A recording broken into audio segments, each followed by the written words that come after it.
जय श्री कृष्ण। वसुदेवसुतं देवं कंसचाणूरमर्दनं देवकी परमानन्दं कृष्णौ वन्दे जगद्गुरुं। श्रीकृष्णौ वन्दे जगद्गुरुम्। ॐ श्री परमात्मने नमः। श्रीमद्भगवद्गीता अथ द्वादशोऽध्यायः। अर्जुन उवाच एवं सततयुक्ता ये भक्तास्त्वां पर्युपासते ये चाप्यक्षरमव्यक्तं तेषां के योगवित्तमाः। श्रीभगवानुवाच मय्यवेश्य मनो ये मां नित्ययुक्ता उपासते श्रद्धया परयोपेतास्ते मे युक्ततमा मताः। ये त्वक्षरमनिर्देश्यम् अव्यक्तं पर्युपासते सर्वत्र गमचिन्त्यं च कूटस्थमचलं ध्रुवं सन्नियम्यन्द्रियग्रामं सर्वत्र समबुद्धयः ते प्राप्नुवन्ति मामेव सर्वभूतहिते रताः। क्लेशोऽधिकतरस्तेषाम् अव्यक्तासक्तचेतसाम् अव्यक्ता हि गतिर्दुःखं देहवद्भिरवाप्यते ये तु सर्वाणि कर्माणि मयि सन्न्यस्य मत्पराः अनन्येनैव योगेन मां ध्यायन्त उपासते तेषामहं समुद्धर्ता मृत्युसंसारसागरात् भवामि न चिरात् पार्थ मय्यवेशितचेतसाम् मय्येव मन आधत्स्व मयि बुद्धिं निवेशय निवशिष्यसि मय्येव अत ऊर्ध्वन्न संशयः।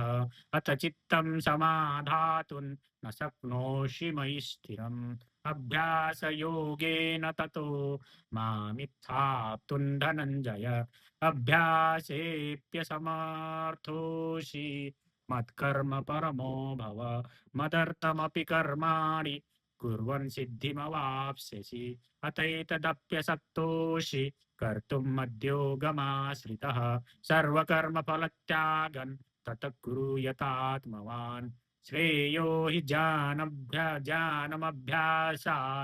ज्ञानध्यानौ विशिष्यते ध्यानात् कर्मफलत्यागस्त्यागात् शान्तिरनन्तरम् अद्वेष्टा सर्वभूतानां मैत्रः करुण एव च निर्ममो निरहङ्कारः समदुःखसुखक्षमी सन्तुष्टः सततं योगी यतात्मा दृढनिश्चयः मय्यर्पितमनो बुद्धिर्यो मद्भक्तः स मे प्रियः यस्मान्नो द्विजते लोको लोकान्नो द्विजते च यः हर्षामर्षभयोद्वेगैर्मुक्तो यः स च मे प्रियः अनपेक्षः शुचिर्दक्ष उदासीनो गतव्यतः सर्वारंभ परित्यागी यो मद्भक्तः स मे प्रियः यो नरिष्यति न द्वेष्टि न शोचति न काङ्क्षति शुभाशुभ परित्यागी भक्तिमान्यः स मे प्रियः समशत्रौ च मित्रे च तथा मानापमानयोः शीतोष्णसुखदुःखेषु समसङ्गविवर्जितः तुल्यनिन्दास्तुतिर्मौनी सन्तुष्टो येन केनचित् अनिकेतस्थिरमतिर्भक्तिमान् मे प्रियो नरः ये तु धर्म्यामृतमिदै यथोक्तं पर्युपासते श्रद्धाना परमा भक्तास्तेतीव मे प्रियः। ॐ तत्सदिति श्रीमद्भगवद्गीतासु उपनिषत्सु ब्रह्मविद्यायां योगशास्त्रे श्रीकृष्णार्जुनसंवादे भक्तियोगो नाम द्वादशोऽध्यायः।